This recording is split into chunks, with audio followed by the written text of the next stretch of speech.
Orang yang tidak nerima rukhsahnya Allah Ta'ala, jadi orang wajib-wajib dilakoni, terus kadang-kadang mergo dadi identitas isin ninggal. Kalau orang biasa puasa Senin Kamis, saking terkenal puasa Senin Kamis sampai muka apa isin, itu dosane kok Gunung Arafah. Hadis iki apa lo, gue puasa Senin Kamis. Jadi ala kenapa ora puasa Senin Kamis nampa rukhsah pengiran niku ora nampa jeneng gak nglakoni. Karena mengkono iku ali ngatasi mamal isine yang disa pemislu jibali Arafah iku kaya Gunung Arafah. Jadi pengiran itu aneh, aneh sing apik to. Jadi misalnya ana wong maca Quran kok yakin ra disepuro iku dianggap ngenyek Quran. Wong wukuf ning Arafah kok nyangka dosane ra disepuro dianggap ngenyek pengiran. Mana ana wong wali iku mergo ndablek. Dene wong ndablek ra wali iku goblok-gobloke wong. Jadi daftar wali lewat jalur napa? Ndablek. Tapi potongane ya tetep ra wali, jenenge serabakan. Dadi wali ini gampang. Dene kok ora dadi wali wis bejane wong. Engko tak terangno carane dadi wali sing gampang-gampang nek mbok bar Ramadan tak deloke wis masuk ta urung. Nah ora tak sidang nonggo. Ya dadi kan ora dadi wali usul ning pengadilan kudu dimenangno. Rawahu ngene hadis sapa Imam Ahmad. Wasiratu te syarat iku dumatun, wasiratu tawi siratal mustaqim dumatun peteng. Wasiratu te dalan lagu maring sirat wal yaqinu yakin. Wa te kang yakin tahqiqu tasdiki ku bener barang sing tasdik tahqiqu tasdiki. Iku tahqiq dalam benerno. Maksudnya kamu punya otoritas pemikiran yang akurat. Kanggo benerno bil ghaibi kan barang ghaib. Iki sing dadi ibadah kula nganti ketemu pangeran. Tahqiqu tasdiki ku duwe akurasi benerno. Bil ghaibi lan barang ghaib. Carane bi izalati kulli ghaibin kelawan ngilangno saben-saben sing dadekno kemamangan. Bi izalati kulli ghaibin kelawan ngilangno saben-saben barang sing dadekno kemamangan. Pun kula baleni saking awal wal maqalat Rabi'ah kula terangno. An-Nabi Bakrin Siddiq radhiyallahu anhu dawe adzulumatu khamsun. Dawe Abu Bakar kegelapan itu ada 5. Di mergo Abu Bakar wong saleh, nek kegelapan yo luwih akeh. Dadi ora pati apal nek jumlahe akeh ora pati apal. Roe muk piro? 5. Zaman akhir ora demo 5 ribuan napa? Nomor 1 hubud dunya. Seneng dunya. Seneng dunia macam-macam, seneng pangkat, seneng apa saja yang tidak mengantarkan ke akhirat. Itu darani apa? Dunia. Atau apa saja yang murahan, itu darani dunia. Kalau terang definisi dunia, dunia kata dana ya dunuan. Kalau sing ulama nasrib sangka dania terus ditakhfif hamzah jadi dania, terus ditakhfif hamzah jadi ya daniyah terus mengikuti wazan fula jadi dunya. Dan barang sing hina itu jenenge apa? Dunya. Atau barang sing dekat itu jenenge dunya. Kemanane dunya saiki, dana itu maknane dekat. Akhirat nanti. Semua wae kok kowe paham. Sehingga sesuatu yang tidak murahan kayak sujud, kayak sedekah, kayak ngaji itu randunya. Ini kesaksian akhirat. Sehingga ketika Ibnu Khaldun itu Allah itu ngeritik dunia ya yang perlu dikritik. Bahkan kadang akhirat pun dikritik pangeran, swarga pun kadang dikritik pangeran. Nak waya perlu dikritik karena ada konteksnya. Ada apa? Konteksnya. Misalnya begini. Saya punya kitab namanya Khilyatul Auliya atau Baqatul Asfiya. Saya sampai sekarang belajar kitab itu terus. Ini sekitar 14 jilid. Ini kitab indukan Ihya. Saya berkali-kali ngomong di mana-mana. Imam Ghazali dalam hal mana Kibul Akhyar, sejarah orang-orang pilihan itu menduk kitab nomor Khilyatul Auliya itu 14 jilid. Dalam ilmu tasawuf beliau menduk kitab jenis Qutul Qulub, ini karangan Abu Thalib Al-Makki. Dalam fikih tentu beliau menduk gurunya Imam Haromen. Dan memang kitab itu harus nginduk, kalau tidak namanya mukhtarik, bikin-bikin. Memang syaratnya ulama harus muttabi, dia hanya pengikut, tidak boleh apa kreasi. Kalau kreasi namanya bid'ah, bid'ah. Kalau terang, di situ ada cerita ada seorang sufi bodoh ngeritik dunia tak ngamal. Dunia itu seronok bener, dunia itu nggon batang, dunia itu jifah batang. Sing berebut batang ya siap-siap rebutan be asu, pokoknya ngomongnya sudah dinding. Sayyidina Umar itu agak tersinggung dengan makalahnya orang sufi yang bodoh ini. Ya, rata-rata orang sufi memang bodoh, kecuali gelem ngaji fikih. Setelah ngomong ngalor ngidul dunia gue suwelek terus dia ini biasa lah orang sufi itu semilah duwian terus orang lakoni popos ngerti-ngerti lesu kok mangan wae lesu orang sufi kan gitu.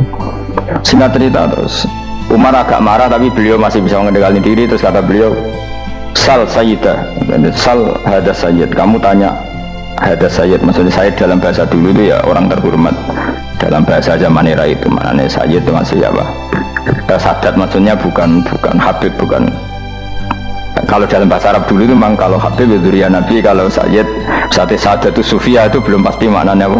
Habib ya, tokoh-tokoh yang diikuti dalam apa? Makalahnya, dalam apa? Makalahnya. Terus kata Ubay bin Ka'ab, dan ini menurut saya benar sekali, dan kamu harus mengikuti Ubay bin Ka'ab. Dia adalah termasuk 6 sahabat yang dipuji Nabi min ahlil Quran, apa? Yang dipuji Nabi min ahlil apa? Quran. Kata Ubay bin Ka'ab, lalu Anda masuk surga karena apa? Lalu Anda masuk neraka karena apa? Lalu Anda dapat ridho Allah karena apa? Kamu itu bisa masuk surga lihadidar karena kenangan di rumah ini, maksudnya karena dunia ini, karena sujud kamu, karena kebaikan kamu. Itu di mana? Allah mereferensi amal kamu ya di dunia ini. Kamu masuk surga karena sujud kamu di dunia ini, nanti masuk neraka karena keangkuhan kamu di dunia ini. Fahadi dunya mi'yar, dunia ini adalah takaran. Semua referensi Tuhan tentang akhirat itu merujuk kelakuan kita apa? Di dunia. Sehingga kalau kamu masuk surga selamanya lama, itu ya karena kebaikan kamu di dunia. Maka jangan kritik dunia ini, karena dunia itu mahalu sujudika, mahalu rukuika, mahalu wah dia marah-marah. Sehingga semenjak itu kata Ibnu Khaldun, orang tahu dunia yang dikritik adalah dari madadul kalimat dani'ah, sesuatu yang murahan, apa? Yang murahan. Sehingga kalau misalnya orientasinya itu kebesaran li'ilai kalimatillah, maka itu tidak termasuk dunia. Dan yang suasananya akhirat tapi motifnya adalah kasal, kemalasan, itu yang benar-benar dunia. Makanya Imam Syafi'i sering kritik tasawuf itu sampai usisati tasawuf alal kasal. Ilmu tasawuf itu basisnya itu karena pemalas. Karena tadi misalnya begini, ini contoh paling gampang. Zaid itu di daerah pinggiran di mana Islam itu minoritas. Terus dia ingin kaya raya supaya bisa bikin masjid atau bikin komunitas Islam, atau dia ingin jabat jadi lurah supaya nggak ada pelarangan orang sholat karena dia yang punya otoritas bikin aturan. Atau kalau mungkin cukup lebih besar, dia ingin jadi bupati supaya daerah situ familiar dengan Islam karena pejabatnya muslim. Itu tidak dunia karena semua orientasinya untuk mengawal sujud, mengawal kebenaran. Tapi kalau kamu di daerah pinggiran kemudian milih dhewean kabeh kersane pangeran, sithik-sithik kersane pangeran, terus kamu meninggalkan aktivitas dakwah, itu yang dunia karena motivasi kamu adalah al-kasal, malas dari mewarnai buminya Allah ini dengan sujud. Ini yang banyak orang sufi salah paham. Makanya orang sufi harus ngaji fikih. Bendekne roh dielingno wong alim wong fikih nak kitmanul ilmi ku haram. Kitmanul ilmi haram. Menyimpan ilmu itu haram. Tidak memberi kontribusi dalam proses orang sujud adalah haram. Tidak memberi pencerahan pada umatnya Nabi adalah haram. Menikmati keasikan ilmu pangeran dewi adalah haram. Dia harus diingatkan gitu terus. Kalau enggak, itu bahaya bagi agama ini. Makanya dulu itu enggak ada orang sufi yang enggak ngaji ulama fikih. Sekarang kebalikan, malah wong sufi darani fikih mau kulit dia wis tok hakikat sembrono. Oh tak tobat nonton anak ketemu aku. Itu bahaya, paham seperti itu tuh bahaya. Karena sekarang itu sufi itu jadi identitas kesalehan. Jadi yang rumah kome sufi koyo sak dhuwure ahli napa fikih. Itu bahaya. Karena tadi sufi itu akan ngeritik dunia sepedas-pedasnya. Kemudian ujung-ujungnya meninggalkan dunia, kemudian happy-happy asik pangeran dewean dan membiarkan umatnya Nabi ini berserakan kemana-mana, tidak terlibat sama sekali, tidak memberi kontribusi sama sekali. Kalau bahasa gampangannya orang gelem amar ma'ruf, gak gelem nahi mungkar. Tapi bahasa amar ma'ruf nahi mungkar kan saya gitu gerakan ekstrim, makanya orang tak bahasa amar tidak peduli, tidak mulan. Kalau saya bahasa saya kira repot terus. Paham, ini penting kalau terang. Jadi kalau baleni malah ya. Sing dimaksud dunia ketika dikritik pangeran iku dunia sing sangka kata dani'ah, sesuatu sing murahan, sing enteng, sing nafsu, itu jenenge napa? Dunia, napa? Dunia. Tapi ketika sesuatu itu baik dan mengarah kepada Allah, itu jenenge dunia iki masru'atul akhirah. Maka dunia itu di dua status, napa? Siji masru'atul akhirah, dan ini status yang harus kita pakai. Makanya kata Imam Ghazali itu, gue nak randi duwe sak penat-penate urip terus merasa gak punya kenikmatan, datang saja ke kuburan dan yakinlah semua yang sedang mati keinginannya hanya satu, ingin kembali di dunia dan memperbaiki amal-amalnya. Berarti dunia adalah segala-galanya bagi orang yang sudah mati. Ya, orang yang sudah mati itu cita-citanya satu, la'ali arji, semoga kita kembali ke dunia. Untuk apa? Untuk membenahi semua kesalahan yang pernah dilakukan zaman ini dunia. Terus kamu ingat, fa'ana fid dunya, ya Allah alhamdulillah sekarang masih saya di dunia. Artinya saya punya satu kesempatan yang diinginkan semua orang yang sudah mati di seluruh dunia. Tapi malah wali anu urip malah kepengen mati, saking kakean kasus ini, kakean apa? Kakean kasus. Makanya di sini sirinya para rasul, para nabi itu sering donga Allahumma tawil umrona, sehingga banyak orang soleh mendoa supaya panjang apa? Umur. Itu karena pas itu yang hadir adalah dunia dengan makna masru'atul akhirah. Tapi ada juga wali dan nabi kadang-kadang donga, ya Allah jika sebaiknya saya mati, mati saja. Itu ketika tergambar dunia yang sudah murahan, yang sudah arogan, yang sudah tidak jelas. Maka dunia ini punya dua status sekaligus. Jika prospek bagi Anda untuk masru'atul akhirah, maka nikmati senikmat-nikmatnya. Tapi jika bagi Anda ini sudah menjadi ladang maksiat apa-apa, maka jadikan dunia ini tempat tobat. Karena akhirat itu gak ada apa-apanya dibanding dunia. Jadi akhirat itu hanya mereferensi dunia, mereferensi dunia. Ini penting kula aturno. Kadang-kadang sufi kemudian goblok ora iso ngaji. Dia nganggep dunia sampai akhirat itu penting akhirat, tapi cara maknaninya salah. Lho kowe nganti ning akhirat mlebu swarga itu karena apa coba? Amal zaman di mana? Dunia. Berarti penting mana dunia sama akhirat? Penting dunia karena akhirat mau efek, apa? Efek dunia ini yang pokok. Apa dunia ini yang pokok.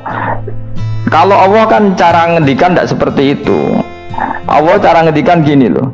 Akhirat, maksudnya walal akhiratu khairul laka minal ula gini. Sesuatu yang berorientasi akhirat dan kemudian menjadikan kamu nyaman di akhirat itu khairul laka minal ula, itu lebih baik ketimbang dunia. Ora kok kowe nak ning dunia nak sepe melek ning akhirat apik, orang ngarang ngono. Nak ning dunia melek ning akhirat luwih parah. Kayak melarat cek ngene iki kan, tapi kan cek iso ngopi, cek iso mangan tengkleng. Coba ning akhirat gak iso blas, dunyel-nyel malaikat ngawur. Gayamu bareng melarat terus ning dunya lara lah, ning akhirat penak. Aku yakin ora luwih lara, tak jamin. Ora ini kan ketara nak keliru omongan aku ning dunya lara lah sementing ning akhirat penak, itu ndak bisa. Kowe nyifati dunya nggon lara iku serapati ridho mbek pangeran. Berarti ketika iso ngopi ra syukur, ketika iso mangan ra syukur, anane nyifati dunya lara. Berarti rapati ridho mbek pangeran. Malah dibles-blesno sebenarnya. Kemudian nak pengurus akhiratnya aku tak tekek loh. Mak lo pengurus ora sebenarnya. Tapi gak ada rencana daftar jadi panitia apa? Akhirat. Tapi kira rata syafaat ya biarno karena ini penting kalau terang. Makanya Imam Syafi'i masyhur makalah beliau tentang fikih dan tasawuf itu.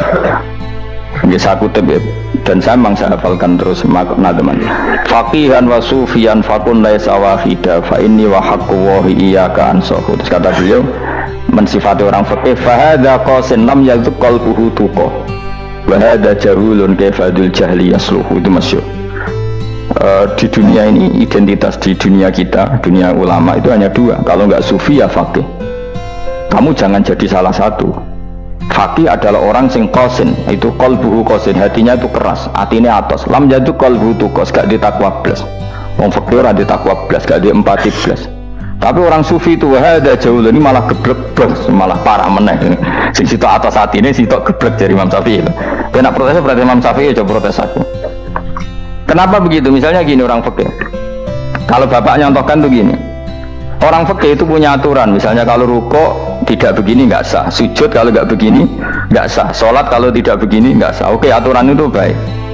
Tapi punya keangkuhan berpikir, misalnya ada orang desa terbelakang, misalnya di pedalaman Gunung Kidul, Kulon Progo, ada orang yang ditobatkan orang-orang sufi.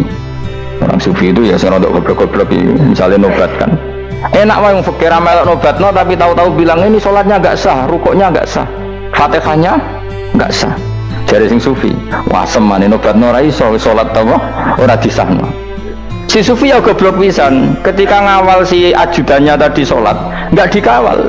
Jika banyak aliran di Jawa salat ala kali Joko ya ono Fatihah mau meneng tok. Sitok sujud tok. Jadi ini sitok atas hati ini ora gelem bina tapi muni rasa. Sitok goblok ora tahu nerusno pembinaan. Akhirnya ya mandek ning satu kesalahan dan diwaris ya bergenerasi-generasi. Makanya kata Imam Syafi'i itu sitok goblok, sitok atas hati ini. Jadi kamu jangan jadi salah satu itu. Makanya kamu aman karena kamu tidak sufi ya, tidak fakih. Makanya nggak masuk, nggak masuk yang dikritik Imam Syafi'i. Kamu sufi ya ndak, fakih ya ndak. Makanya kalau Imam Syafi'i kritik itu, tapi alhamdulillah saya ada dua-duanya. Yang tidak sufi, tidak fakih.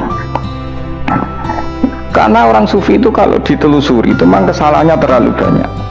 Kecuali dia mau ngaji fikih, kecuali dia mau ngaji fikih. Kayak tadi misalnya, sampai Imam Syafi'i zaman itu duka yang menghentikan usisat tasawuf alal kasal. Ilmu tasawuf itu dibina, itu berdasar kemalasan. Saya punya teman sufi banyak, saya ini kiai loh, punya teman sufi banyak. Tekon dengan kulo, gus dunia serusak, sementing saat ini sih ngatah-ngatah no istighfar. Memangnya kita bisa diistighfari pangeran di sepuro pangeran ketika kamu orang alim tidak mulang? Memangnya kau iso di sepuro pangeran ketika kau sugih zakat? Memangnya kau iso di sepuro pangeran wis kere ra nyapu masjid teko Jumatan, bareng rokok itu usep-usep ning pojok masjid bar mulai. Enak weh. Ono keran coplok istibarno. Memangnya kamu bisa jadi orang miskin seperti itu kemudian dimaafkan Allah? Tidak bisa. Kamu harus terlibat dalam proses sholat.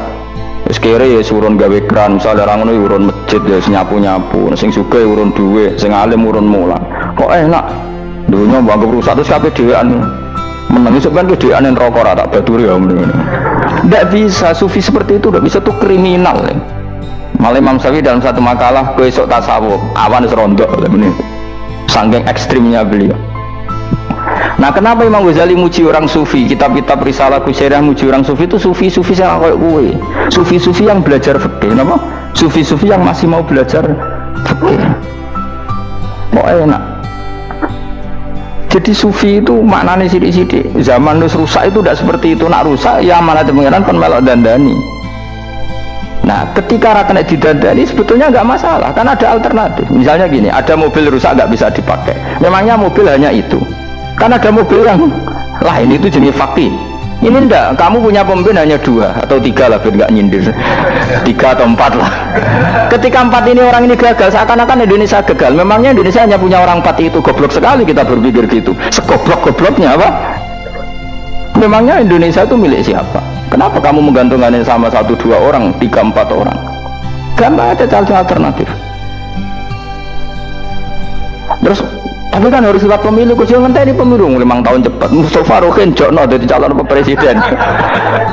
Nah, kemudian jadi negara tahlil. Karena dekne piye, apa ngomong ekonomi ya ora iso. Ngomong wisata ya haram, ngomong budaya haram. Ngomong badan usaha milik negara ya ora roh dene. Temen langsung dibagi-bagi. Tapi kelirunya kita selalu begitu. Ketika kecewa sama pemimpin, seakan-akan dunia ini tergantung pemimpin itu. Mana ada dunia ini dipasarkan sama makhluk oleh Allah. Dunia ini milik Allah, nggak pernah dipasarkan makhluk. Bahkan kiai mati pun nggak ngefek pada agama. Dulu sahabat meninggal agama jalan, wali songo orang-orang pilihan meninggal agama jalan. Karena Allah tidak ridho dunia ini, agama ini, dunia maupun agama dipasarkan sama seseorang. Allah yang mengurus dunia ini. Apa nak konglomerat mati terus uang melarat kabeh? Enggak. Apa nak wong soleh mati terus wong bejat kabeh? Ndak. Allah yang mengurus agama ini, mengurus dunia ini. Saking goblokem, nak ono mah kecewa mbek makhluk itu. Terus ya Allah, terus seakan-akan dunia ini runtuh. Ono pegatan sakake saya kira ono sing lanang. Banyak orang pegatan terus bojo luwih apik. Bojone mati sing wedok malah makmur akeh to. Makanya pangeran nanya manusia itu entek-entekan. Allah nanti ngendikan gini masalah pegatan. Unik ngendikan pangeran. Ya rodok manekno wong pegatan. Wa iya tafarraqa yughnillahu kullam min saati. Kamu tidak usah takut dalam suami istri itu bercerai. Wa iya tafarraqa, jika dua suami istri bercerai, yughnillahu kullam min saati, bahkan satu-satunya per satu dari kedua mempelai ini bisa dikasih lebih kaya. Banyak enggak wong pegatan terus akhirnya lebih makmur? Dan kenangannya untung pegatan mas dhisik aku untuk bojo sing dhisik wis aduh selemu goblok. Enggak sing lanang karena bosen dijudisi untung saiki di bojo konak bojoku sing dhisik. Banyak enggak orang pegatan kemudian kenangannya itu baik sama yang sekarang dengan yang lalu mau gerutut tok? Banyak enggak? Banyak. Dulu kita punya pemimpin yang cakap, yang otoriter, zaman itu pun di demo. Coba kita ini kan mulai dulu anggar di pemimpin di demo kok cek urip pantas di demo kan es mati di go kelangenan. Kelakuan kok ngono mulai dhisik nganti saiki. Kiai juga gitu, zaman urip dikerwiti kok bareng mati kiai penggantinya dikritik ora koyok kiai dhisik.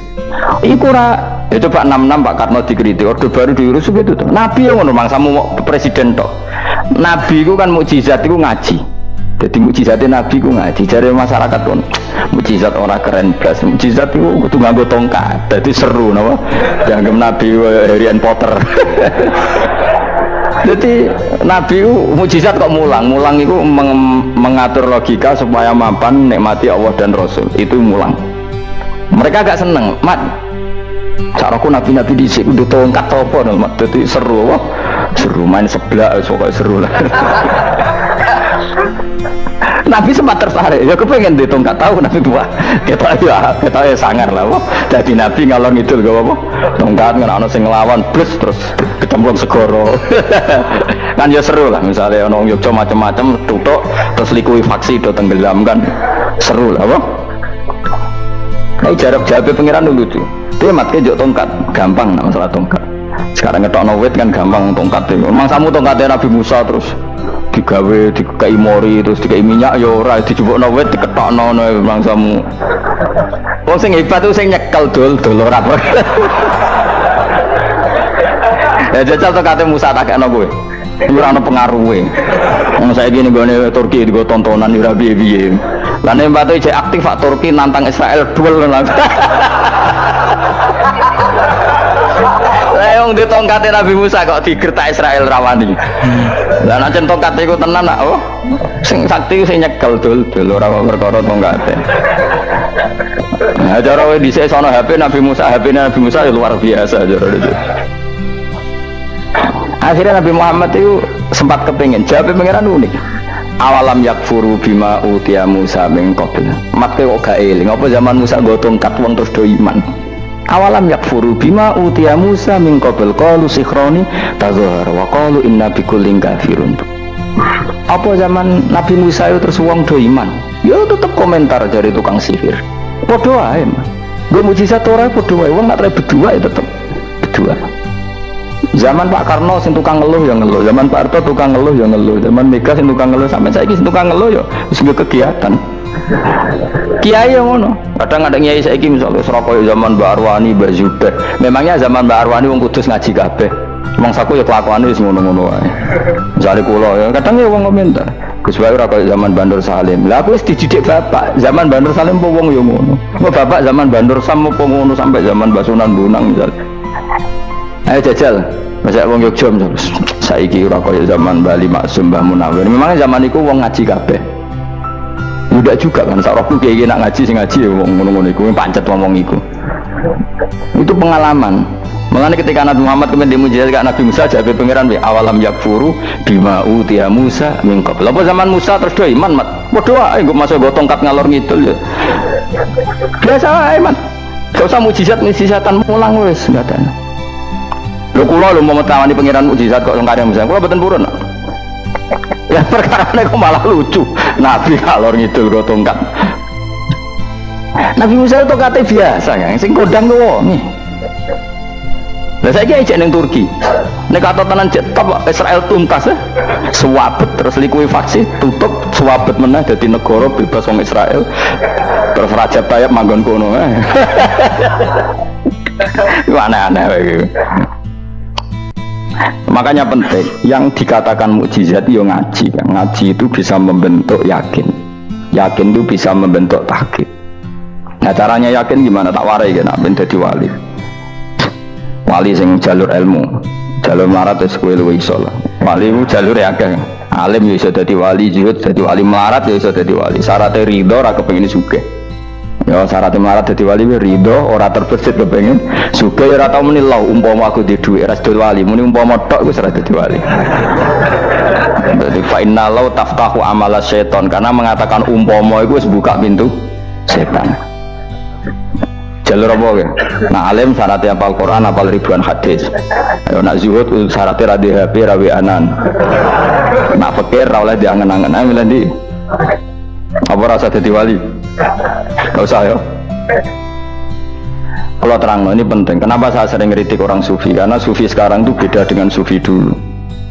Di Jawa Timur itu keluarnya para kiai ya gitu, kalau ada orang ikut toreko tertentu terus gak gelem ngaji takrib, akhirnya lingnya pangeran suwengi tapi sesuci ini keliru, masalah didik anak bojo keliru, karena ya mau sementing la ilaha illallah terus mau la ilaha illallah terus itu gimana? Kalau kita iman sama Allah, artinya iman dengan aturan-aturan Allah. Misalnya kita seneng cawe dok, terus mbok sebut jenenge tok, kono njuk wedak ra mbok kei, njuk mangan ra mbok kei, terus kamu tidak mempelajari sing disenengi pacaran ku apa? Senang Allah itu maknanya senang ketentuannya Allah. Allah yang murka itu apa? Kalau kita zina, kalau kita maling, ketika korupsi. Allah yang suka apa? Kalau kita sujud.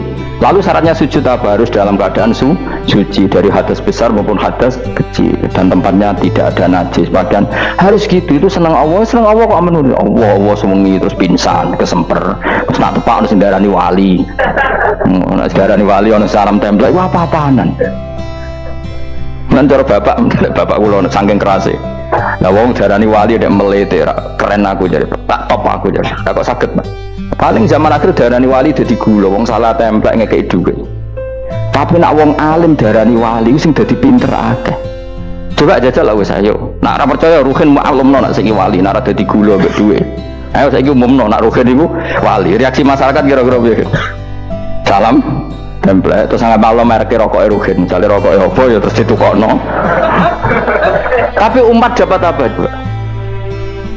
Tapi ketika orang terkenal alim, umat dapat banyak karena bisa ngaji, caranya sesuci piye, caranya zakat, piye yang wajib zakat apa saja, caranya dekat. Tapi saya gak wali kalah be, apa wong alim kalah be wali. Kulo niki diceritani Gus, kulo nek wong alim Gus, jejer be wong terkenal wali ku ora salaman beda nih. Ya akhirnya melarat tuh salam. Maksudnya salaman kok ono maknane ning Jawa Timur. Ora usah diterangno maknane opo. Wah kere. Wah kowe padha wae wong alim kok kasut to. Nek kok kasute perkara hasile iku. Iku ya sarap pisan padha wae. Sing kanca kula niku. Tapi sebenarnya kita harus jadi pelajaran. Kalau ingat Allah itu ingat aturan-aturannya Allah. Terus keling Allah suwengi terus piye? Allah bikin aturan, kamu suwengi di masjid itu ketentuan fikihnya kayak apa? Kalau istri kamu sakit, anak kamu sakit, kamu wajib menghormati anak bojo, dan itu juga perintah Allah. Terus Allah dulu nggak ada zaman Nabi seperti itu. Nabi itikaf suwengi di masjid masuk pikir wiridan, ya mulang biasa. Wiridan sekadarnya, habis itu Nabi yang ngajar biasa. Siapa yang tanya tentang haid, siapa yang tanya tentang ghanimah, siapa yang tanya. Jadi yas'alunaka 'anil anfal. Ketika mereka iskal, lalu ghanimah cara bagi gimana ya Rasulullah? Dibagi wa'lamu annama ghanimtum min syai'in fa'alillahi khumusahu wa lirrasul 1/5. Ada yang tanya lagi, was'alunaka 'anil makhid. Istri saya cara ngakad tidak normal ya Rasulullah, kadang-kadang over, terus disebut itu istihadah apa? Ditanyakan. Ada yang kaya usul, ya Rasulullah duit kula kathah, lalu tak kasihkan siapa? Yas'alunaka madza yunfikun. Ora kok terus eling pangeran sungi-sungi terus do ngantuk, bariku keturu, bariku makan-makan ora ono ngono. Coba jika seseorang terkenal wali itu paling untung dekne. Ini bukan kritik kan, memang harus dikritik. Kritik aku enak, aku kualat, aku ra wali, kok kritik wali. Gue cuma melok-melok. Karena apa? Kita ini syafaqatan li hadil ummah, kita kasihan umat ini mencintai kiai, kemudian tidak dapat apa-apa dari kiai itu. Caranya apa ya? Kita mulang. Makanya Rasulullah itu masyhur kan di sebuah hadis, sama cari di Muqaddimah Majmu', di Muqaddimah Ihya, hampir semua kitab ulama top itu menceritakan hadis ini. Nabi ke masjid, ada satu kelompok yang nangis-nangis dungo, ada sekelompok yang mulang fikih. Mulang itu ya, iki halal, iki haram, iki sholat begini nggak sah, ini pokoknya mulang aturan-aturannya pangeran. Nabi ngadeg, kemudian Nabi bilang gini, kilakuma ala khairin, dua kelompok ini sama-sama baik. Tapi apa yang terjadi? Amma haula fayatuna waha, mereka adalah kelompok-kelompok yang minta sama Allah, insya'a ajaba wa insya'a la. Kalau Allah mengendaki ya disembadani, kalau enggak ya enggak. Tapi ini kelompok yang membicarakan hukum-hukumnya pangeran, pasti Allah ridho. Wa innama bu'istu mu'alliman, memang sing jenenge Nabi itu untuk mengumumkan halal haram, maka Nabi terus ikut yang kelompok belajar tadi. Karena dikatakan coba Nabi diutus jadi Nabi itu apa? Saya tanya, bikin aturan, caranya tawaf ke Ka'bah begini, dulu tawaf itu wudu, dulu tawaf itu bawa hubal lata, dulu tawaf itu dengan penuh kemusyrikan. Nabi datang, cong tawaf itu aturannya gini, nggak boleh ada yang berbau syirik. Caranya tawaf 7 kali, baca kalimat ini. Sa'i juga gitu. Dulu yang namanya sa'i itu setar megang berhala Isaf, nanti di Marwah megang Nailah, setarnya gitu, dari kesirikan ke kesirikan. Terus Nabi datang, nggak boleh megang Isaf dan Nailah, harus dibongkar. Dimulai dari labbaik Allahumma labbaik la syarikalah innal hamda wa ni'mata laka wal mulka la syarikalah. Itu Nabi. Sehingga saking ekstrimnya sahabat itu dulu nggak mau disuruh sa'i. Nggak ya Rasulullah, kita ada sa'i, tempat yang dulu kita syirik di situ. Karena kalau sofa setarnya pegang Isaf, nanti kalau di Marwah pegang Nailah, itu nama berhala. Terus Allah menurunkan inna sofa al-marwata min sya'airillah faman hajjal baita wa atamara fala junaha. Istilah pangeran fala junaha. Kalau kamu sudah Islam nggak apa-apa sa'i. Kenapa bilang nggak apa-apa? Karena dulu pernah sahabat merasa dosa, karena itu dulu basis kemusyrikan. Jadi ini penting saya utarakan. Lagi-lagi yang digerakkan Nabi adalah aturan main dalam hidup ini. Nama aturan main. Lho kula wingi pasanan wingi ini kula mucal napa sak bener. Kula mucal Minhajul Thalibin karangan Imam Nawawi. Kitab fikih. Mergo kula niku mangkel. Kadang wong alim terus darani wali. Nek darani wali ngono wong teko njuk pangestu. Kadang kurang ajar meneh wong ape kaji njuk ndongakno kaji mabrur. Luwih parah meneh. Aku tak ngamuk tenan. Kowe nak langsung ndongakno wong iku kaji mabrur padha karo ana wong ra iso numpak sepeda motor. Iki kula badhe numpak sepeda motor ndongakno slamet. Wong belajar ya ora kok njuk ndongakno selamat. Mesti ini aku takut sik carane numpak sepeda motor piye lagi njuk ndongakno selamat. Wong isi soe ra mesti selamat. Iki rong iso apa? Ya iki kula badhe numpak sepeda motor ndongakno selamat. Aneh gak pertanyaan seperti itu? Permintaan minta selamat ketika kamu tidak bisa naik motor itu aneh gak? Aneh. Kalau kamu mau haji, takut sih syarat rukunnya haji, baru minta didoain haji mabrur. Ini ndak, masyarakat tahu-tahu minta haji mabrur. Oh nak tunggu kalau tak bisa itu. Untung ngomong Rembang rawat aku loh. Jadi langsung sengwani. Agar mereka haji, Gus kalau berdek haji supaya sah ya Gus. Tak ulang lah. Tak ulang tenan gitu. Selain tentu belajar di manasik. Paling tidak dengan fatwa seperti ini orang terbiasa nak tekone manasik itu dirungokno. Napa? Kadang ya orang tekone manasik ngantuk tok.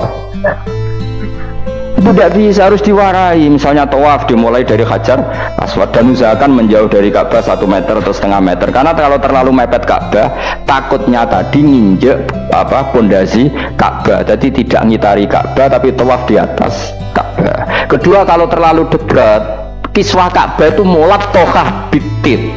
Kiswah Ka'bah itu penuh dengan minyak. Dan kalau terlalu dekat menyentuh wadah orang ikhram itu nggak boleh nyentuh kiswah. Jadi harus diterangkan. Malah dia kaji merugis kok terus dia mau nangis, belum mau nangis servisnya akeh. Mau apa-apaan? Mau dibawa kemana agama ini? Kemudian sinjuk cungong suga dia ini nangis tenanan oleh nyangon itu akeh. Nah, terus bapak nangis itu seru banget. Mana serasa nangis anak jadi kiai. Pokoknya ulang nak ragilem sebulan nonus. Tobat song ini tobat, marah ini utaknya ini marah ini. Coba contohkan analogi hal yang gampang. Ono wong ra iso numpak sepeda motor, datang ke kamu minta didoakan selamat, aneh ndak? Urutannya ya belajar apa? Terus orang ra iso salat, ndongakno salat kula niku makbulah. Makbulah mbahmu. Takbir ar Fatihah ar ya kabeh itu ono urutan. Itu ulama. Jadi makanya Rasulullahnya gabung sama yang mualliman, yang guru. Dan ketika Allah nyifati Rasul itu apa coba? Rabbana wa ba'athihim rasulam minhum yaslu alaihim ayati wa yuzakkihim wa yu'allimuhumul kitab wal hikmah. Rasul itu sifatnya yang diulang-ulang pangeran itu Yatlu alaihim ayatika, membaca ayat-ayatmu artinya apa coba? Mulang kan? Wa yuzakki, membersihkan akhlak-akhlak mereka artinya apa? Mulang kan? Wa yu'allimuhumul kitab wal hikmah artinya apa? Mulang. Nabi itu disifati dalam satu ayat itu gayanya ada sampai 3 kali sifat, tapi maknanya mulang kabeh. Yatlu alaihim ayatika artinya apa? Membacakan ayat-ayat Allah artinya apa? Mulang kan? Wa yu'allimuhum artinya apa? Mulang. Wa yuzakkihim, bersihkan mereka, membina artinya apa? Mulang. Makanya saya pernah ketika tawaf, anak-anak sarang yang idolakan saya itu, saya ingin di depan multazam jenengan berdoa. Saya ngamini karena doa jenengan suatu mohon ngaji sih, nah ngaji kok tak dengar, nah eling, nah orang yang kesem. Dia oke jam 2 malam kita di atas tingkat 3 kalau nggak salah pas itu di Mekah. Mulang Bukhari, kalau ngaji Bukhari begini, ya nak ulang. Jam 2 saya ngajar sampai subuh sekitar 2 jam. Habis itu lagi dungo tengah pemultasan. Kalau dungo sederhana Gusti, bocah-bocah niki mugi-mugi wonten gunane teng umati Rasulillah, urun mulang mboten kedunya. Ayo amin ya, amin. Padahal di antara mereka kita ada sing donga ben rabi, kan wis tuwa. Ayo kula dongane ya Allah. Ini di depan multazam, semoga anak-anak ini manfaat umatnya Kanjeng Nabi, purun mulang, purun napa-napa teng masyarakat. Wis iku tok amin amin pun bareng. Karena itu yang saya bisa tanggung jawab di depan Allah Subhanahu wa Ta'ala. Coba kamu berani nggak di depan Allah terus kayak ngomong dunia? Karena hanya mulang yang bisa mengantar manusia mencintai Allah dan Rasul. Coba barokahnya kabeh kiai darani harame zina. Berapa juta orang yang tidak berzina gara-gara dawe para kiai nak wong zina cok ben dakare dikewetok, virgine ditunjuk malaikat. Entah cara ngulang gimana, cara tahdzir gimana terserah gayanya kiai masing-masing. Mungkin Mustafa nyontokno payudara di guantung, wong dene corak nyerot. Dadi nek roken duwe pinter meneh dakare apa dikewetok. Barokahnya tahdzir seperti itu, berapa juta orang yang kemudian tidak zina. Berapa orang nggak jadi rentenir gara-gara cerita para kiai. Berapa ribu juta orang yang enggak bodoh ini mergo apa dari ilate itu digunting malaikat. Ini kan sudah kebaikan yang sudah masif, kenapa tidak kita tiru? Lalu ada gerakan uang tekone masjid sudah jeleng apa tok terus gak jelas ilingnya itu perkara apa? Ya, kalau itu selingan nggak apa-apa Kang, ya 1 jam, setengah jam. Liyane itu ya tetap dibelajarkan halal. Ya, tapi kalau mereka bilang, lah tapi kalau buatan sakit ya nyewa kan orang nganggur-nganggur ruhin Mustafa kan iso disokon mulang mabadik fikih ya. Ojo nyewa aku wis gede larang. Ini kan murah 200.000, 300. Lho kula ora narep lah wong kan wis rawani nyangoni sithik. Jare Mbah Mun resiko gak seneng gede. Wis salami templek kadung ra pantes. Salami sithik lho kadung gak pantes. Mana jane kiai ngundang kiai cilik ae. Kiai gede resiko. Ya, misalnya mulang fikih ngongkon aku, wong wis sepakat. Nah, kok kowe kan sangoni 200 kan pantes kan ya? Kowe piro, Mas? Nyoro, malah jare bangun kiai cilik ku tak bangel sugih. Karena kiai gede wong nyalami templek sithik ku ya isin. Nek kiai cilik ku ya biasa wae. Padahal sing iki luwih butuh. Ya sakit kiai cilik ku ya sakit. Tapi salah ilmune ra ngon tapi akhirnya ya wis tok kono wae makome sedek kono. Ya saya ulang lagi ya, makanya kritik kita pada sufi itu bukan karena kita benci orang sufi, enggak, kecuali mereka mau belajar fikih. Dulu itu biasa ulama top sufi ngaji kiai fikih itu biasa, kiai fikihnya ya ngaji ulama. Dulu kan Imam Syafi'i sehebat itu kamu kira enggak ngaji tasawuf, ya ngaji ya biasa sama teman-temannya tasawuf kecil-kecilokan. Sama tak cerita, Imam Syafi'i itu punya teman dekat namanya Syaiban Ar-Ra'i. Ini enggak kecil-kecilokan fikih lucu. Dia rasa tersinggung sebagai partai fikih, ya rasa tersinggung biasa. Imam Syafi'i itu sering dolan ini Syaiban Ar-Ra'i, dia ulama sufi. Sampai muridnya geremeng, misal katas al-hadal bati. Sak jenengan takok wong desa ben. Jadi Imam Syafi'i ben. Takok aneh kan. Mata qulu fi zakat. Zakat cara kowe piye? Dan Habib Umar Hafid itu suka mengutip perdebatan Imam Syafi'i, dialog Imam Syafi'i dan Syaiban Ar-Ra'i. Saya juga suka karena saya sering melihat itu di Ihya, di beberapa kitab ada. Mata qulu fi zakat. Zakat menurut kamu gimana? Ala madzhabi atau ala madzhabi? Menurut madzhabku apa madzhabmu? Dari Imam Syafi'i. Dia cara madzhab lah, madzhabku wis roh dhewe. Lha apa tak kok kowe? Ya rada cangkem elek tapi lucu duren. Nah cara aku ya zakat itu wajib kanggo sapa wae, cek kere, cek suka ya kabeh wajib zakat. Lah terus aturane pangeran piye? Mosok wong kere wajib zakat. Lah apa melarat mesti dunyane halal. Ya iya sih, tapi yo mosok wajibnya zakat. Ya wae jare tak kok.